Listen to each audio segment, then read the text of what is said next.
तो दर्शकों, आज हम आपको दो ऐसी खबरें दिखाएंगे जो आपको ये सोचने पर मजबूर कर देगी कि क्या वाकई आज हमें सिस्टम रिफॉर्म की आवश्यकता है। क्या प्रशासन में वाकई इतना भ्रष्टाचार व्याप्त है जिसे कि कोई भी देख नहीं रहा है या कोई भी इसे सुधारने के लिए तैयार नहीं है। और देश में पॉलिटिकल रिफॉर्म की बात तो होती है, लेकिन सिस्टम रिफॉर्म की बात कभी नहीं होती। व्यवस्था वही है जो कि आज़ादी से पहले थी और वही व्यवस्था चली आ रही है। और शायद इसी वजह से लोगों को आजकल सड़कों पर उतरना पड़ता है और अपनी मांगें मनवानी पड़ती है। जी हाँ,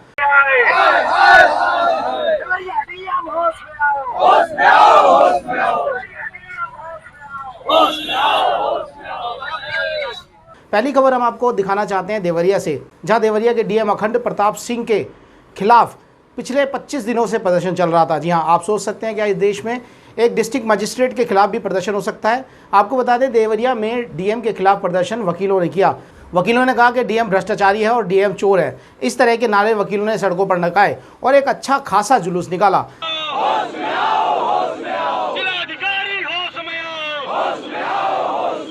आपको बता दें, डिस्ट्रिक्ट मजिस्ट्रेट की भूमिका एक ज़मीनी विवाद के मामले में संदेहास्पद पाई गई, जिसको लेकर वहां के वकीलों ने डिस्ट्रिक्ट मजिस्ट्रेट के खिलाफ मोर्चा खोल दिया और सड़कों पर लगातार धरने प्रदर्शन किए। लेकिन 25 दिन के इस धरने प्रदर्शनों के बाद आखिरकार वकील वर्ग को सफलता हासिल हुई और डिस्ट्रिक्ट मजिस्ट्रेट का स्थानांतरण कर दिया गया।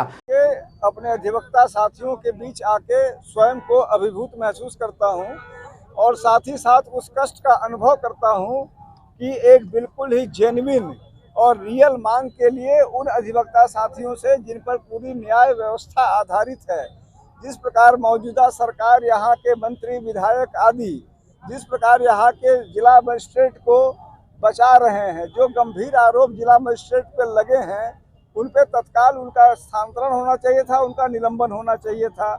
न जाने किन कारणों से मुख्यमंत्री, मंत्री और विधायक उनको बचा रहे हैं। मुझे पूर्ण विश्वास है, मैं चाहूँगा ईश्वर सद्बुद्धि दे मुख्यमंत्री जी को, इस सरकार को, कि तत्काल इस डीएम को निलंबित करें, यहाँ से हटाओ। इसके बाद अब आपको दिल्ली लिए चलते हैं। दिल्ली में यदि कोई उत्तर पूर्वी जिले में रहने वाला व्यक्ति है, वो कैसे नहीं जानता होगा कि कैलाश कॉलोनी ज़मीन विवाद मामला है क्या। आपको बता दें, पिछले कई सालों से दिल्ली के ज्योति नगर इलाके में कैलाश कॉलोनी ज़मीन विवाद मामला चल रहा है, जिसमें अनेक पार्टियां क्लेम कर रही हैं और अभी कोर्ट में इसके मामले लंबित भी हैं। वहीं दूसरी ओर इसमें एक चौंकाने वाली खबर ये आई कि कैपिटल लैंड एंड बिल्डर्स, जो कि ज़मीन के मुख्य मालिक बताए जाते हैं, उन्होंने एडीएम शादरा के खिलाफ एक कंप्लेंट दी है, जिसमें उन्होंने बड़ी ही संवेदनशील बातें कही हैं। उन्होंने कहा है कि एडीएम शादरा ने ज़मीन के रिकॉर्ड से छेड़छाड़ की और रेवेन्यू रिकॉर्ड से छेड़छाड़ की है। उन्होंने इसकी कंप्लेंट लेफ्टिनेंट गवर्नर, थाने के एसएचओ और साथ ही साथ करप्शन विभाग को भी दी है। आप सोचिए, हमारे देश में आखिरकार रेवेन्यू डिपार्टमेंट में हो क्या रहा है। कभी किसी क्षेत्र में डिस्ट्रिक्ट मजिस्ट्रेट के खिलाफ नारेबाजी होती है तो कभी एडीएम की कंप्लेंट दी जाती है। आपको दिखाते हैं कैपिटल लैंड एंड बिल्डर की तरफ से उनके ऑथराइज रिप्रेजेंटेटिव ने इस बारे में क्या कुछ कहा। हमने एक कंप्लेंट की है 2015 में। एक एसडीएम हुआ करते थे सादरा के, डॉक्टर रेहान रजा। तो डॉक्टर रेहान रजा ने हमें एक नोटिस भेजा under section 48 of DLR act. इसमें उन्होंने हमारे ऊपर आरोप लगाया कि हम एग्रीकल्चर लैंड का मिसयूज़ करके उसका कॉमर्शियल यूज़ कर रहे हैं। As a fact of the matter, ये जो लैंड है जिस पे उन्होंने नोटिस दिया, जिसके लैंड पे, वो लैंड ऑलरेडी ईडीएमसी ने वे बैक इन 1961 6 अक्टूबर 1961 को अपने रेजोल्यूशन नंबर 885 से एक कॉलोनी, कैलाश नगर कॉलोनी के नाम से वो कॉलोनी अप्रूव कर चुकी थी। And once a colony is approved by MCD, तो वो कॉलोनी रेवेन्यू लैंड रह ही नहीं जाती, नहीं रेवेन्यू लैंड और एग्रीकल्चर यूज़ के लिए रहता ही नहीं है। और उनका जो बेसिस था ये नोटिस देने का, मेरे ख्याल में एक कॉम्प्लेनेंट है इस केस में involve Shiv Kumar Jindal, who himself is working as assistant or maybe some other post like Patwari or something like that in the revenue department itself. At that time, 2015 में he was also working in Sadra under this SDM Mr.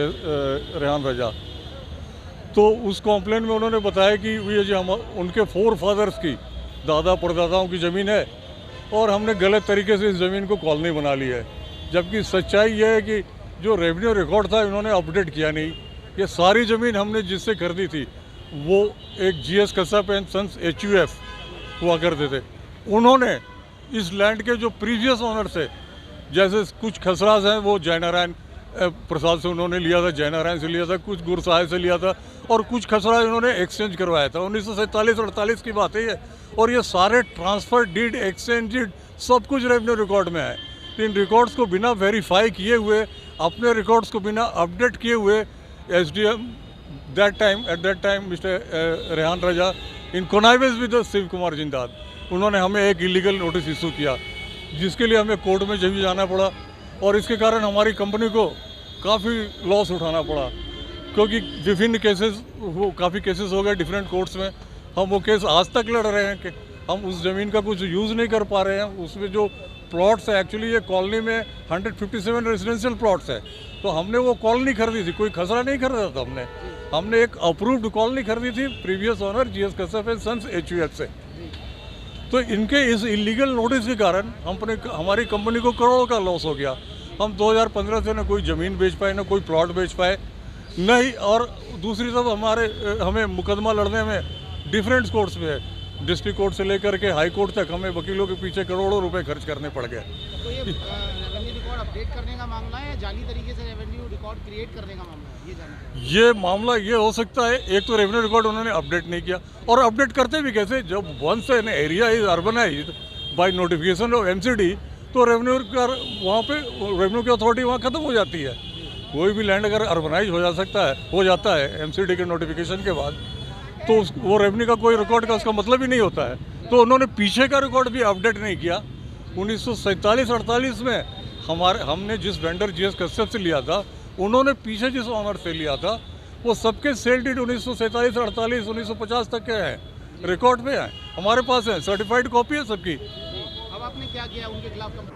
तो दर्शकों, इन दोनों खबरों को दिखाने का हमारा मकसद ये है कि आप ये सोचें कि आखिरकार सिस्टम में कितना बड़ा भ्रष्टाचार व्याप्त है, जिसकी की इंक्वायरी कोई नहीं करना चाहता। और यदि कोई इंक्वायरी होती भी है, या कोई डिपार्टमेंटल इंक्वायरी हो जाए, या एंटी करप्शन का कोई केस भी चल जाए, तो उसको भी ले देकर रफा दफा कर दिया जाता है। तो हम यहाँ से ये सवाल उठाना चाहते हैं कि आप हर 5 साल में अपना नेता बदल देते हैं, लेकिन हर 5 साल में अपने अधिकारी और अफसरों को क्यों नहीं बदलते?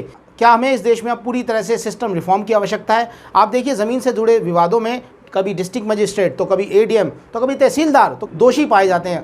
और ऐसे कई केसेस भारत के कई न्यायालयों में लंबित हैं, जिनकी इंक्वायरी कभी पेंडिंग है, कभी उनके खिलाफ एविडेंस नहीं है। ऐसे ही ये लोग भ्रष्टाचार के मामलों में बच जाते हैं। और हम यहाँ पे ये भी कहना चाहते हैं, क्या इसके लिए ट्रांसफ़र या सस्पेंशन जैसी सज़ा जायज़ होगी, जो सिस्टम में घुन लगाने का काम करते हैं? जी हाँ, नमस्कार।